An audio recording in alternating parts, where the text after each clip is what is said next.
Picture this. You're walking the streets of Tbilisi, and it could be any street, when seemingly everywhere you come across graffiti with messages featuring a range of expletives, and I'll let you imagine which ones, in Georgian, English, and even in Russian, directed at Russia and towards Putin.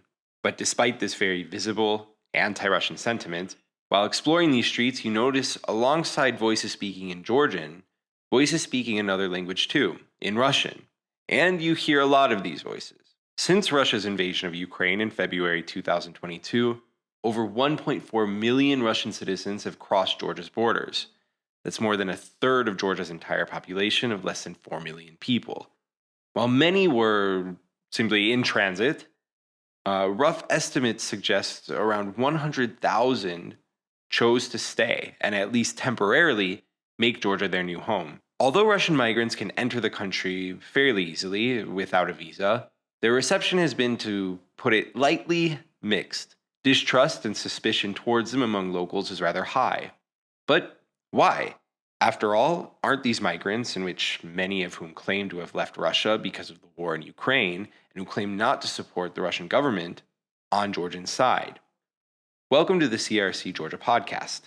Today we'll be exploring some interesting findings from publications by CRRC-Georgia researchers Givi Silagadze and Zachary Fabos, authors of the 2023 and 2024 reports, Life of Russian Emigres in Georgia, and Friend or Foe, Perceptions of and Among Russian Migrants in Georgia, both studies that reveal the complex reality of this unprecedented migration wave. Before we explore the findings, let's quickly outline the methodologies used in the reports.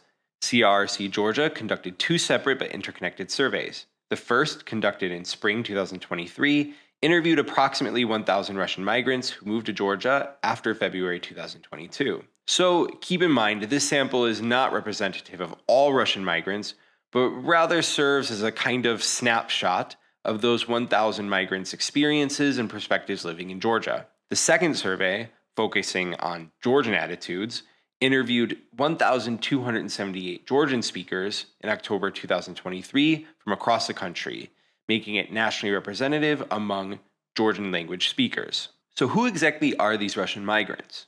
Our data reveals a clear demographic profile. The interviewed Russians are predominantly young, 84% are under 40, with an average age of just 33. They're highly educated, with 82% holding higher education degrees. Most striking is the gender imbalance. 64% of them are men, contrasting sharply with Russia's general population, where women comprise 54%. Geographically, they're overwhelmingly from Russia's major cities. Half come from Moscow and St. Petersburg, 36% from Moscow alone, and 23% from St. Petersburg. These aren't just any Russians fleeing, they're predominantly from an educated, urban middle class. Their professional background is equally telling.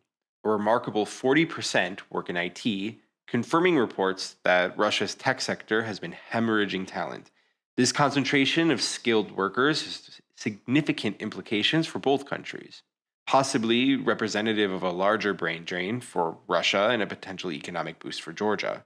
While on the other hand, many Georgians argue that the salaries of tech workers are far higher than that of locals, causing inflated rent and general living costs in Georgia's largest cities, reflecting a global discourse around gentrification and the impact of digital nomads.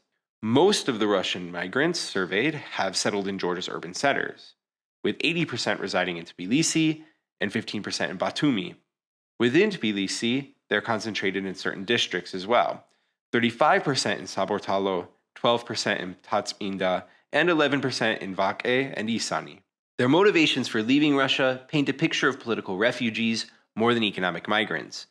An overwhelming 87% cited Russia's political situation as a primary reason for their departure. The war in Ukraine motivated 73% to leave, while 29% specifically mentioned Russia's September 2022 partial mobilization. Interestingly, only 47% reported being satisfied with their life in Russia before leaving, suggesting many had underlying grievances that the war crystallized into action. Beyond politics, 22% left for their children's future, and 19% sought to experience life in another country. These aren't people looking to return anytime soon. 93% have no plans to go back to Russia in the near future.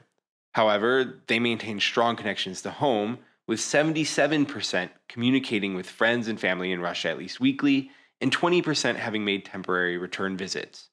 Now let's examine the Georgian side of this equation, where we find a stark reality. 71% of Georgians either fully or rather distrust Russian migrants. Perhaps most telling is that 62% of Georgian speakers reported never having contact with Russian migrants. The reasons for distrust are complex. Many Georgians view Russian migrants through the lens of their country's traumatic history with Russia, including past invasions, which resulted in the occupation of South Ossetia and Abkhazia.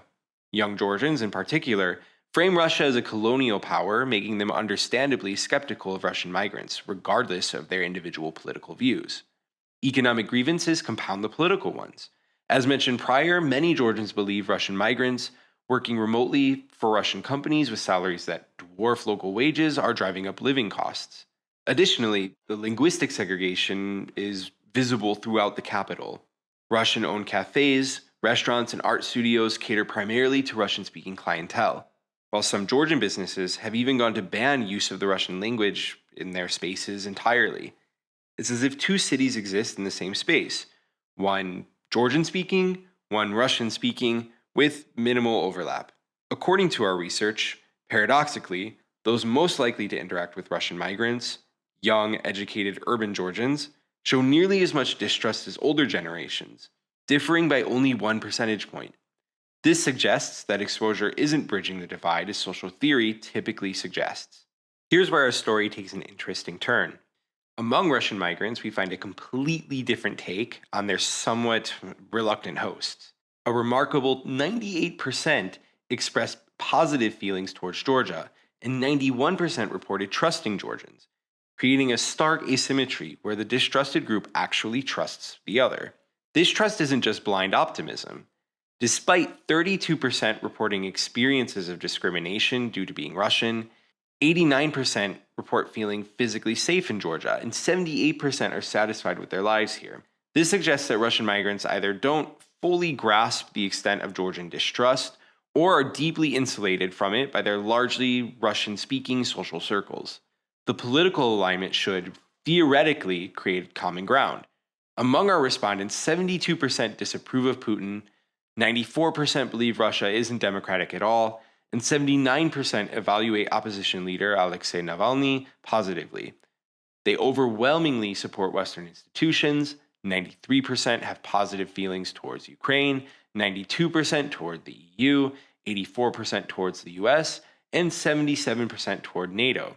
Yet this shared opposition to Putin and the war hasn't translated into acceptance from Georgians. The migrants seem to exist in somewhat of a bubble, surrounded by like-minded Russians who share their anti-Putin views, shielding them from the full reality of Georgian attitude. Language has become perhaps the most visible symbol of this divide. Among our Russian respondents, 71% report knowing only a few words of Georgian, with just 15% reporting to have a basic level of comprehension. However, 67% did express intention to continue learning Georgian, suggesting maybe at least partial awareness of the importance of linguistic integration. But for many Georgians, especially the young and educated, the continued use of Russian in public spaces represents more than just a communication barrier. It's seen as an endorsement of Russian cultural imperialism. Speaking in Russian has turned into something of a political statement, whether one intends it to be or not. While these spaces serve the immediate needs of Russian speakers, they also reinforce a segregation that prevents meaningful exchange and understanding. What emerges from our data is this. In Tbilisi exist two separate but parallel societies, one of local Georgian citizens and one of Russian migrants. These migrants, surrounded by other liberal, anti-Putin Russians, report feeling welcomed and safe. Meanwhile, Georgians, particularly young ones, view these same migrants as representatives of an occupying power. Russian migrants report feeling integrated with their Russian-speaking community while remaining largely separate from Georgian society.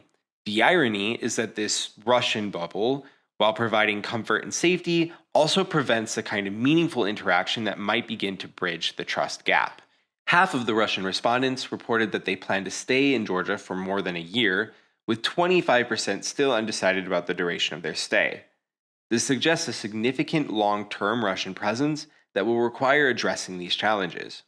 Russian migrants in Georgia find themselves in a precarious position, politically aligned with their hosts against Putin in the war in Ukraine, yet culturally and linguistically rejected by them. These findings challenge conventional wisdom about contact and prejudice reduction, where increased exposure typically reduces reported prejudice. Here it appears to have little to no impact. In other words, proximity hasn't bred understanding but has instead crystallized existing tensions.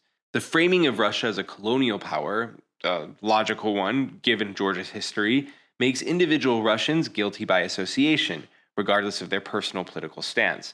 And this is only amplified by class tension, where many migrants work remotely with companies from Russia's largest cities and are believed to have salaries that are far higher than locals. This one-sided distrust creates a volatile situation. While Russian migrants report feeling safe and welcomed, this perception may be built on isolation from Georgian sentiment rather than genuine acceptance. The question remains, is there a path for mutual understanding from these two communities? And given Georgia's recent traumatic history due to Russia's invasions, should we even expect there to be mutual understanding at all? As this migration wave continues to reshape Georgia's demographic and cultural landscape, addressing these challenges will be crucial for both communities' long-term stability and integration. The story of Russian migrants in Georgia is far from over and will certainly continue to impact the country's social fabric for years to come. Thank you for joining us as we explored perceptions toward and among Russian migrants in Georgia. You can find the full reports on our website, CRRC.ge. Until next time, this has been the CRRC-Georgia Podcast.